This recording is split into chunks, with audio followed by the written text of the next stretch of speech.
Namaskar and welcome to eKaksa. My name is Zeppelin Das and today we are going to discuss part 3 of lesson number 1, Afternoon on a Hill. In today's session, we are going to discuss activity number 5, 6, 7, 8 and 9. So without much delay, let's start with activity number 5. So let's see what is written in activity number 5.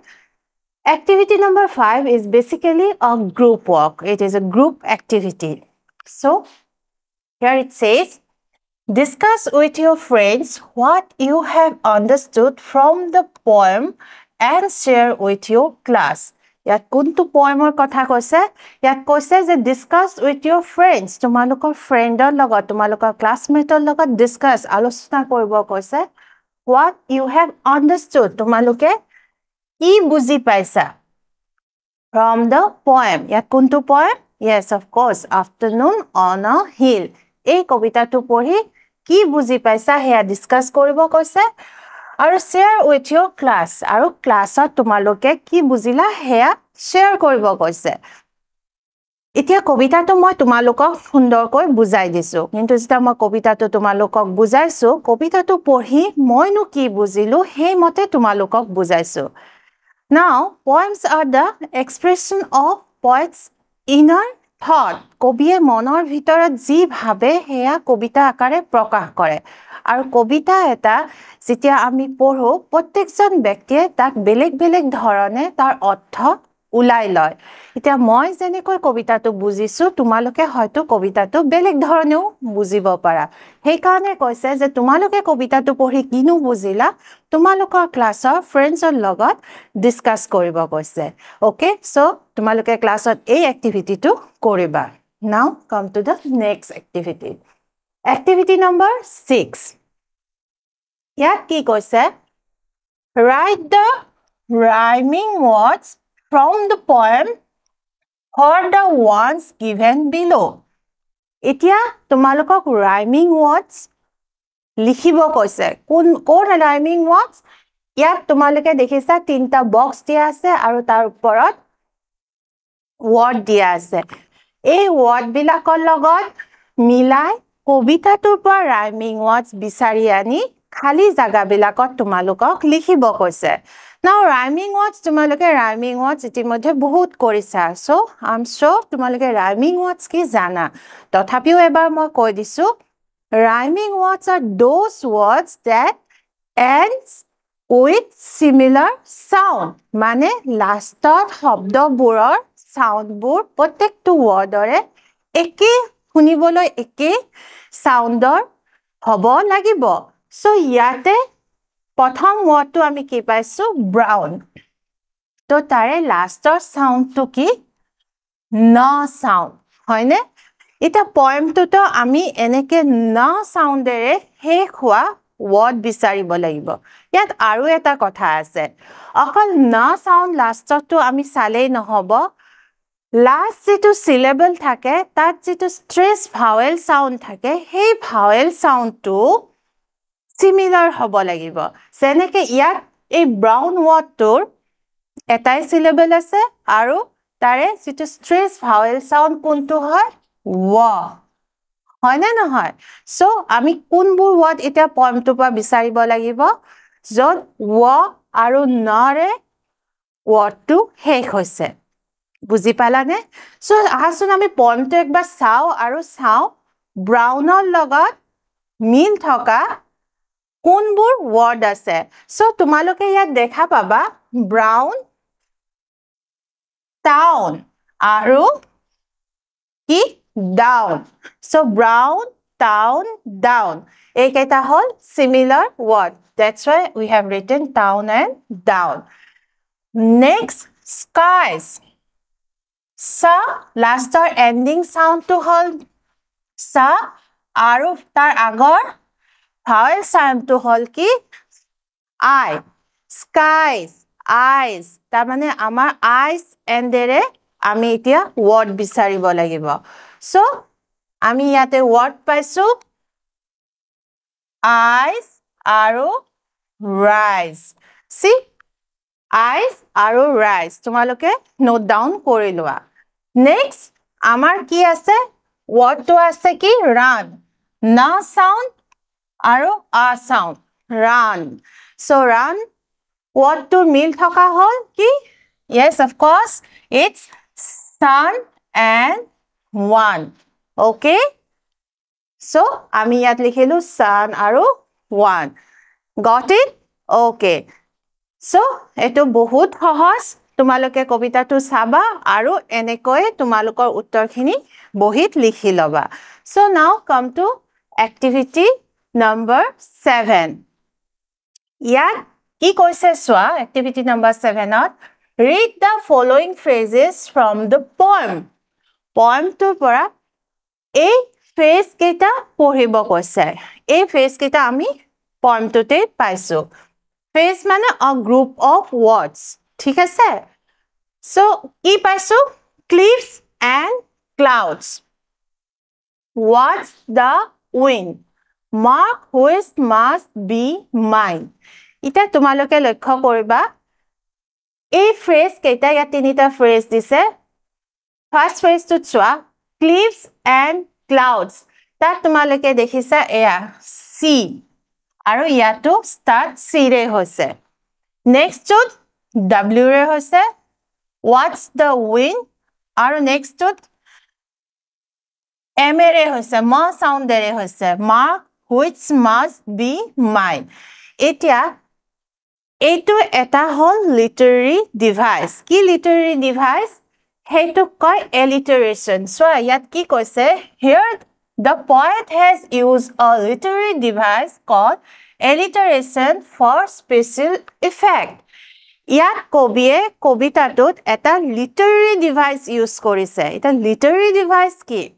ইয়াত মই literary device ৰ এটা definition দিছো তোমালোকে লিখি লব পাৰা বা ভালকৈ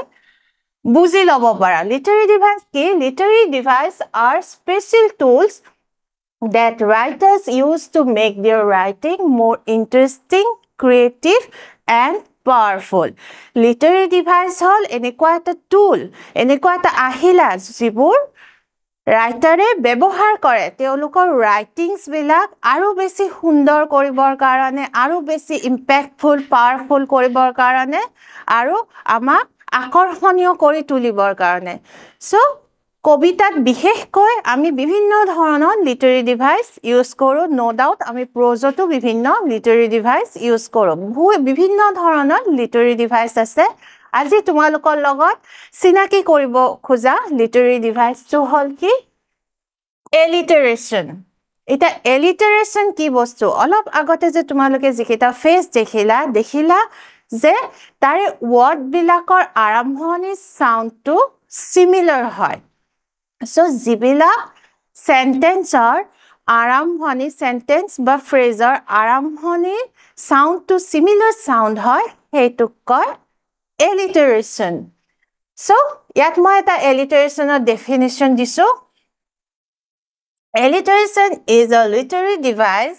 it is the repetition of consonant sounds at the beginning of two or more words so yat kontu sound repeat hoy consonant sound to bare consonant sound to repeat hoy thake eta example diu how high her highness holds her haughty head eto eta sentence hoy aru yat alliteration literary device use korise yat ki hoise how high her sound to bare repeat hoise how high her highness holds her haughty head so eto hol eta alliterationৰ example okay so tumalokok iman dikhol sentence banabo koa nai tumalokok horu phrase banabo goise kenekwa eta example tumalokok already dise ki koise swa write down a few sets of words using alliteration. One is done for you. Yat tumalukok alliterationৰ কেইটামান example লিখিব দিছে এটা ইয়া yellow color Jitu আছে হেতু তুমালোকক এটা example দিছে কৰি দিয়া আছে tall tower ইয়াত তুমালোকে দেখা পাইছা t দুটা কনসোনেন্ট সাউন্ড হয় আৰু ৰিপিট হৈছে এটা মই তোমালোকক ইয়াত কেইটামান কৰি দিছো যেনেকুৱা rolling rivers tiny turtle, busy bees, tall trees, beautiful butterflies. তোমালোকে এনেকুৱা ধৰণৰ মই এক্সাম্পল হে দিছো তোমালোকে নিজৰ ফালৰ পৰা ভাবি তোমালোকৰ বুকত বা কপিত এইখিনি এক্টিভিটি কৰি লবা okay so come to the next activity number 8a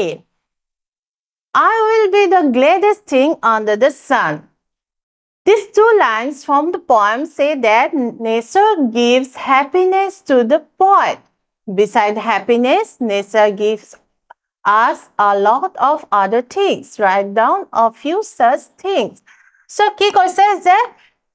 a line to poem pora dia ase first stanza te dia ase I'll be the gladdest thing under the sun. Kobiye jetia pahar opor loi goisile kobiye khub sukhi hoisile, isn't it? So, এই লাইনটোৰ পৰা আমি পঢ়ি কি বুজি পাইছো যে nature gives us happiness নেচাৰে আমাক আনন্দ দিয়ে হয়নে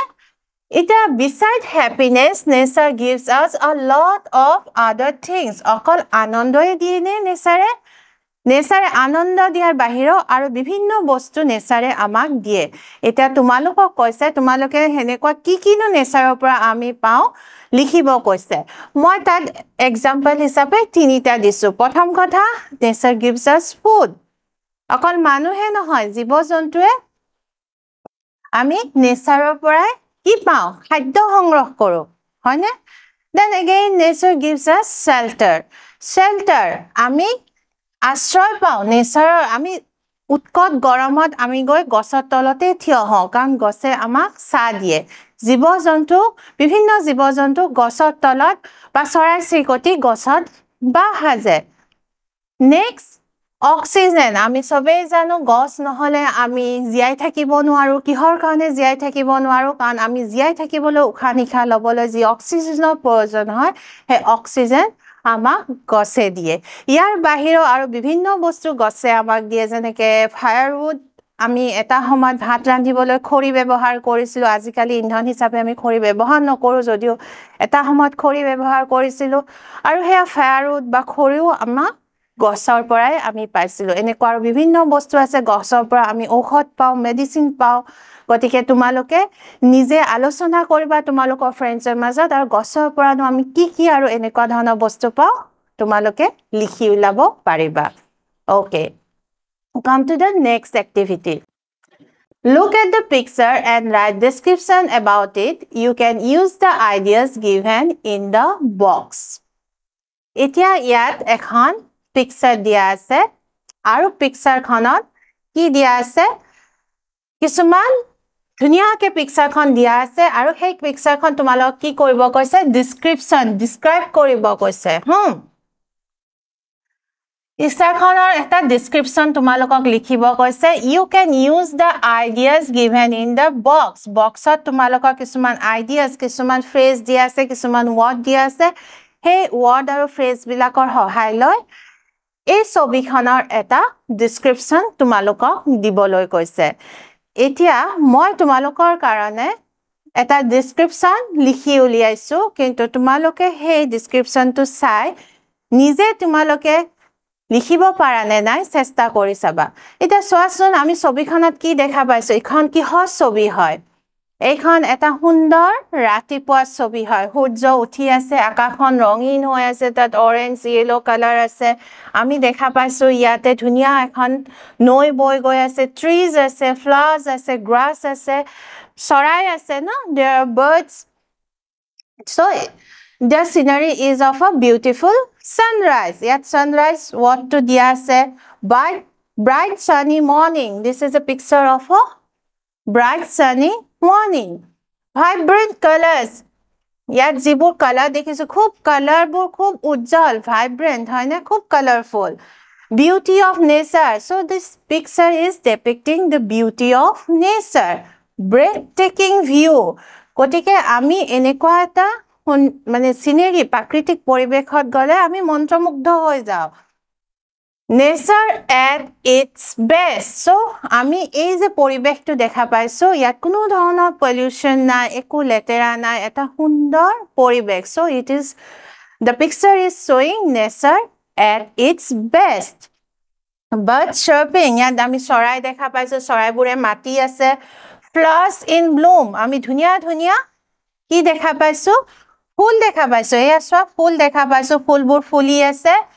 Flowing water, আমি ইয়াতে দেখা পাইছো পানী ধুনীয়াকে বৈ আছে. So মই এটা description দিছো. Description to আমি পঢ়ি চাও. The picture shows a beautiful sunrise and a lovely view of nature. The sky is full of pretty colors like orange and yellow as the sun slowly rises. The air feels fresh and cool. Birds are singing in the distance, making the scene calm and peaceful. The bright morning brings a happy and hopeful feeling. Colorful flowers are blooming and looks very nice with the green grass. So, এই paragraphটো মই লিখি দিছো, কিন্তু তোমালোকেও বক্সত থকা ইয়াৰ আগত থকা বক্সত এয়া চোৱা শব্দবোৰৰ সহায়ত তোমালোকে নিজৰ ভাগে এনেকুৱা এটা paragraph লিখি উলিয়াব চেষ্টা কৰিবা. So, that's the end of today's class. Hope you have enjoyed today's session. See you again in the next class. Thank you. Have a nice day.